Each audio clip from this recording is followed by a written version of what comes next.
तेरा नीस क्या है? बैगन। ये नीस एक बार समझ में आ गया तो आपकी YouTube जर्नी बहुत स्मूथ हो जाएगी। अभी तक हमने हमारे इस free YouTube growth mastery course में देखा कि हमें एक YouTube चैनल शुरू करने के लिए बेसिक रिक्वायरमेंट क्या क्या होती है। इसके अलावा हमने देखा कि एक स्ट्रॉन्ग वाई आपकी YouTube ग्रोथ जर्नी को कम्प्लीटली चेंज कर सकता है। इन सब के बाद में हम आपका सबसे बड़ा डाउट कि आपका नीश क्या होना चाहिए, आप किस चीज़ के बारे में YouTube पे वीडियो बनाएं, ये क्लियर करेंगे। नमस्कार दोस्तों, स्वागत है आपका हमारे इस YouTube ग्रोथ मास्टरी कोर्स के मॉड्यूल 1 के चौथे लेसन में। सबसे पहले हम जानेंगे कि आपको नीश की रिक्वायरमेंट ही क्यों है, आपको एक नीश सेलेक्ट करके ही वीडियोस क्यों बनाने चाहिए। अभी इन 4 चीज़ों से हम समझेंगे कि आपको नीश सेलेक्ट करके वीडियोस क्यों बनाने चाहिए। यदि आप नीश सेलेक्ट करके वीडियोस बनाते हैं तो आपको उस वीडियोस के लिए एक टारगेटेड ऑडियंस मिलेगी जो उस पर्टिकुलर नीश पे वीडियोस देखना चाहती है। एक पर्टिकुलर नीश सेलेक्ट करके उस पे वीडियोस डालने से यूट्यूब को भी एक पॉजिटिव सिग्नल मिलता है। मानो कोई आपका एक वीडियो देखता है, यदि उस सेम नीश में आपके और वीडियोज होंगे तो यूट्यूब उन वीडियोज को उस व्यूअर को सजेस्ट करेगा और वो व्यूअर उन वीडियोस पे क्लिक करेगा और इससे यूट्यूब के पास एक पॉजिटिव सिग्नल जाएगा। जब आप एक स्पेसिफिक टॉपिक चूज करके वीडियोस डालते हैं तो आपकी एक अथॉरिटी बिल्ड होती है और लोग आपको एज ए एक्सपर्ट ट्रीट करेंगे। एक नीश सेलेक्ट करके वीडियोस बनाने से आपका एक क्लियर फोकस रहेगा कि मेरे को इस टॉपिक के बारे में वीडियोस बनानी है। आपको पता रहेगा कि आपकी ऑडियंस को क्या चाहिए। इससे आपकी एक डेडिकेटेड कम्युनिटी बिल्ड होगी। ये सारी चीजें मैं आपको एक एग्जांपल लेके समझाता हूँ। मानो कि आपको एक यूट्यूब पे वीडियोस बनाने हैं, आपने यूट्यूब पे चैनल बनाया, अभी आप यूट्यूब पे व्लॉग्स डाल रहे हो। उसके बाद में कभी आप मोबाइल लेके आए हो तो उस मोबाइल का रिव्यू डाल दिया, कभी मूवी देखने गए हो तो उस मूवी का रिव्यू डाल दिया, कभी आपका मन किया तो आप फाइनेंस के बारे में वीडियोस बनाने लग गए। आई होप आप समझ रहे होंगे कि मैं क्या कहना चाहता हूँ। इस वजह से आप एक डेडिकेटेड नीश पे वीडियोस नहीं बना पाएंगे। इससे आपका व्यूअर्स कंफ्यूज रहेगा। इससे ना ही आपको एक टारगेटेड ऑडियंस मिलेगी, ना ही आपको यूट्यूब एल्गोरिथम सपोर्ट करेगी और ना ही आपको किसी स्पेसिफिक इंडस्ट्री का एक्सपर्ट माना जाएगा। इस पार्ट में हम 4P फॉर्मूला का यूज करके आपके लिए एक परफेक्ट नीश ढूंढेंगे। ये ऑल 4Ps नीश सेलेक्ट करने के लिए बहुत ज़्यादा ज़रूरी है। इस पार्ट में आप कॉपी या पेन लेके अपने फ़ोन की नोट्स ऐप में या फिर व्हाट्सएप में, अरे जहाँ भी आपका मन हो वहाँ आप अपने नीश आइडियाज़ लिख सकते हैं। सबसे पहले अपने पैशंस को लिस्ट में ऐड करो। हॉबीज, इंटरेस्ट, नॉलेज, क्या चीज़ आपको एक्साइट करती है, जिसके बारे में बात करने में आपको मजा आता हो। कुछ ऐसी चीज जिसके बारे में आप लाइफ टाइम वीडियोस बनाने के लिए तैयार हो। स्किल्स भी मैटर करती है कि आप में कोई यूनिक टैलेंट है, कोई नॉलेज जो आप लोगों के साथ शेयर कर सकते हो। स्टार्टिंग में बेसिक स्किल्स भी चलेंगे, आप बिगिनर लोगों को बेसिक स्किल्स सिखा सकते हो। इसके अलावा यदि आप कोई स्किल खुद सीखना चाहते हो तो उसके प्रोसेस को आप एज ए गाइड बना के यूट्यूब पे वीडियोस डाल सकते हैं। इसके अलावा यूट्यूब पे आपकी वॉच हिस्ट्री भी नीश सिलेक्शन में आपकी हेल्प कर सकती है।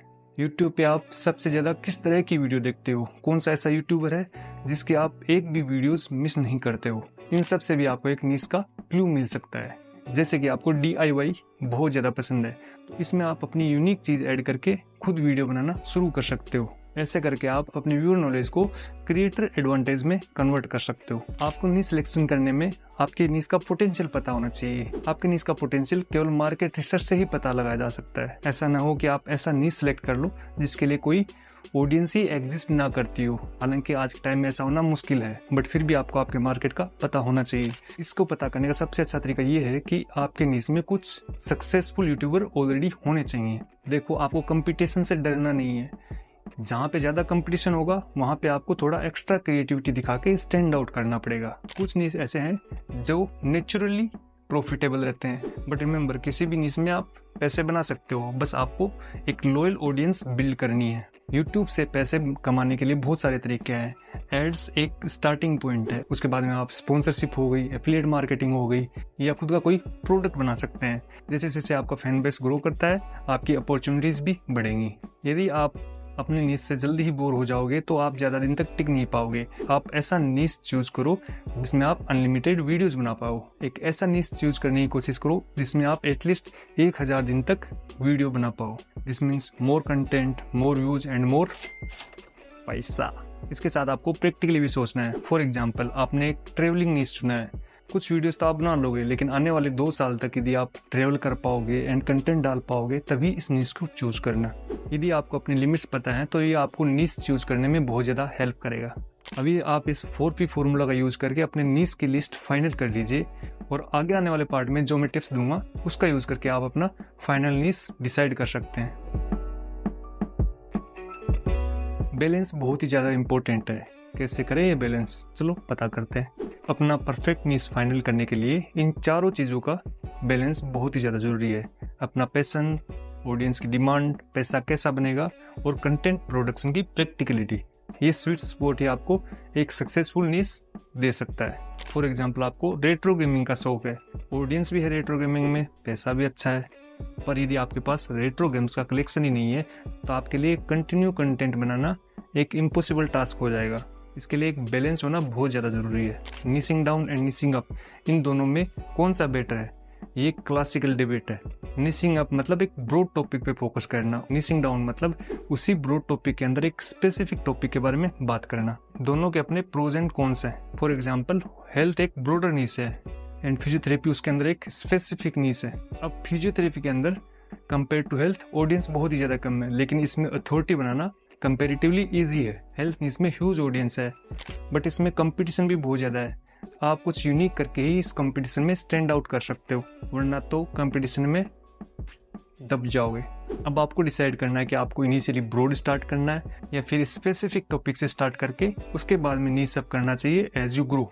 अकॉर्डिंग टू मी आपको नीशिंग डाउन से स्टार्ट करना चाहिए। एक बार आप किसी स्पेसिफिक टॉपिक के अंदर नॉन फिगर बन जाते हो तो उसके बाद में उस टॉपिक से रिलेटेड ब्रॉडर नीश में एक्सपेंड करना बहुत ज़्यादा ईजी हो जाता है। नीश चूज करके वीडियो बनाना बहुत ज़्यादा पावरफुल है आपकी यूट्यूब ग्रोथ के लिए। आप जितना टाइम ले सकते हो लो, रिसर्च करो और अपना एक परफेक्ट नीश सेलेक्ट करो। रिमेंबर, आपको कुछ ऐसा चूज करना है जो आप आने वाले 2 साल तक उस पर कंटिन्यूस वीडियोस बना पाओ, और आपको कम से कम 2 साल वेट करना है to get something big from YouTube. YouTube पे आप केवल एक दिन में सक्सेस नहीं होते। यूट्यूब पे सक्सेसफुल होने के लिए आपको कंसिस्टेंट कंटेंट बनाना पड़ेगा और ऑडियंस के साथ कनेक्शन बिल्ड करने पड़ेंगे। कमेंट सेक्शन में आप अपने आइडियाज़ बताइए। I will love to hear कि आप लोग क्या सोच रहे हैं और हम लोग साथ में मिलकर ब्रेनस्टॉर्मिंग करेंगे। कुछ परफेक्ट नीश की लिस्ट मैंने अपने व्हाट्सएप चैनल में दी है, तो व्हाट्सएप चैनल को फॉलो करना मत भूलना। यदि आपको ये वीडियो थोड़ी भी हेल्पफुल लगी है तो हमारे इस free YouTube growth mastery course का नेक्स्ट वीडियो देखिए एंड हैप्पी लर्निंग।